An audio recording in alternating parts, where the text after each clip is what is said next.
now introduce the material that we will use for that. First of all, any type of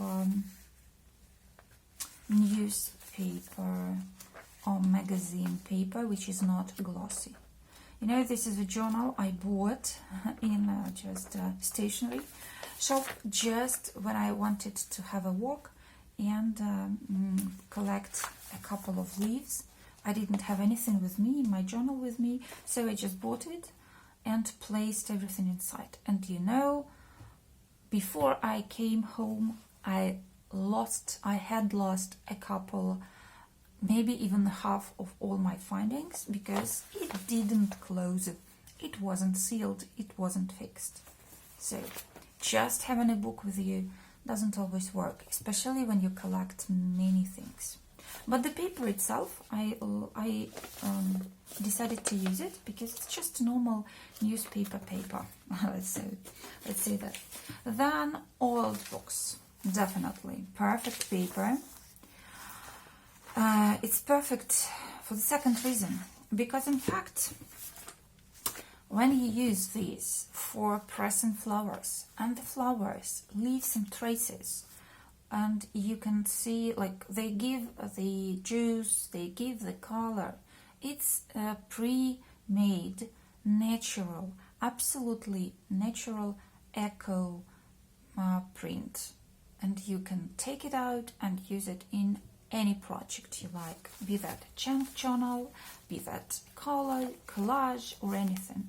So in this project, I decided to use the pages that can, after that, immediately be taken after they are done with flower drying, and if they have some kind of color of them on them, I will use them for further projects.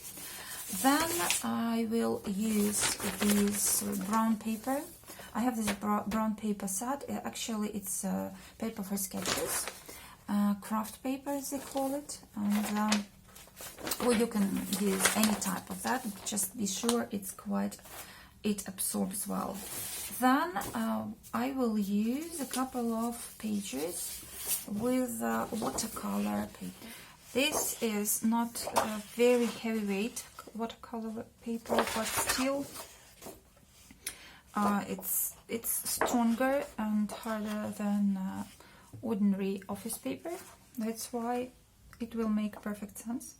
More than that, after using it in your journal, it first of all will take in the moisture from the leaves perfectly well, because it's quite porous as any watercolor paper.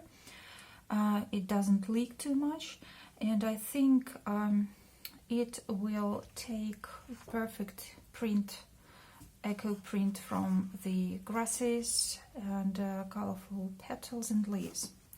And then it will make a perfect sense to create a kind of heavyweight sandwich, the layers which should be harder. The same, one more piece of cardstock. I would say this is called sketch paper or paper for sketching, but it doesn't look as paper at all. It's more like a heavyweight paper, craft paper, or whatever. Anyway, it's quite heavy and also very porous. I also will use it for my signatures as kind of layers to go between the softer pages and to let it keep the shape. And notebooks, composition books, whatsoever. Once again, just check that the ink doesn't leak. Although if it leaks, probably it can also be quite interesting when it merges with the moisture from the leaves. But at the same time, I'm not too sure how well the leaves will react to that. And I will also take this kind of paper from my recording books, and a couple of a couple of sheets of newspaper paper. You can see it's like very soft, it's gray, and in fact it absorbs water very well and fast. So these are the main pages and the main sheets that will be used for the pages. And apart from that, I will have to use this kind of cardstock. Any type of cardstock that is not too heavy, but it's flexible enough, but not too heavy. And I will use 4 pieces of that. You will see it in the next video how I cut them. 4 pieces of that kind of cardstock in order to use them as inserts, as well for the same reason, to make it harder, the whole construction harder and less flexible, and to keep the leaves in shape. And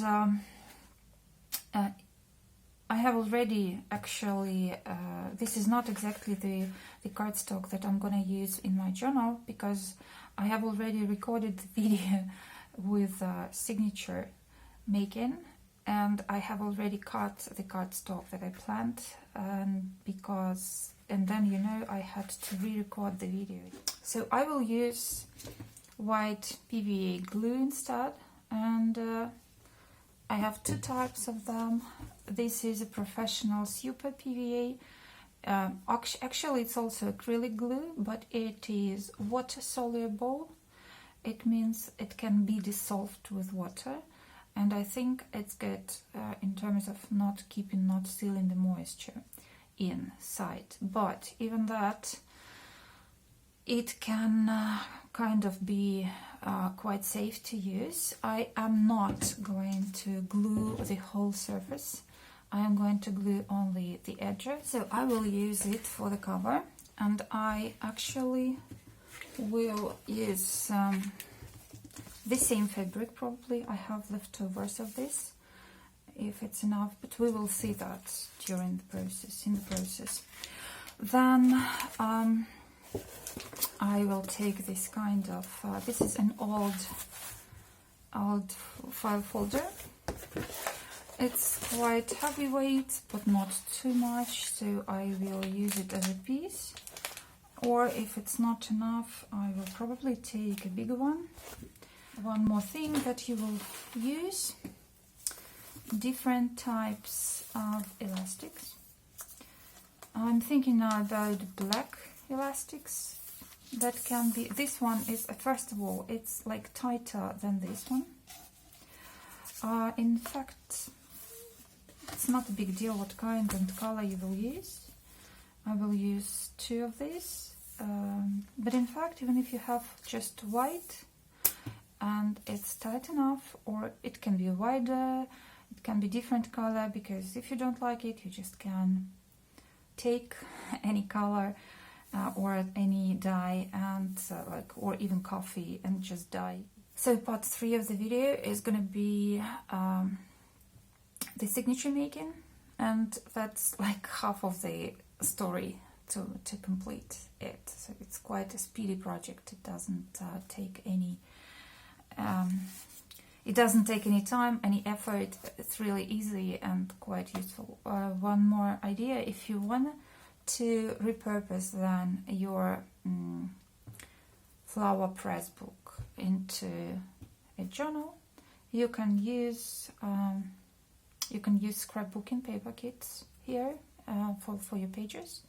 Just make sure that they are of archival quality. And I'm not sure about coffee stained paper, whether you can try it or not. If it's, because they say it's quite acid. If you add sodium into this kind of, or baking soda, and make it less acid, okay, you can try using it. I don't think I will do it now. Probably a bit later, but not in this project. I think this coffee dye or tea dye can be added after the project is done and after the leaves leave their perfect shades and imprints on the paper. I'm getting down to editing the next piece of video, which is actually the signature. So as long as this video is downloaded, I will start editing the third part, and I hope it will come tomorrow. So just quite quickly. So thank you for watching. Have a great spring, and see you soon. Bye bye.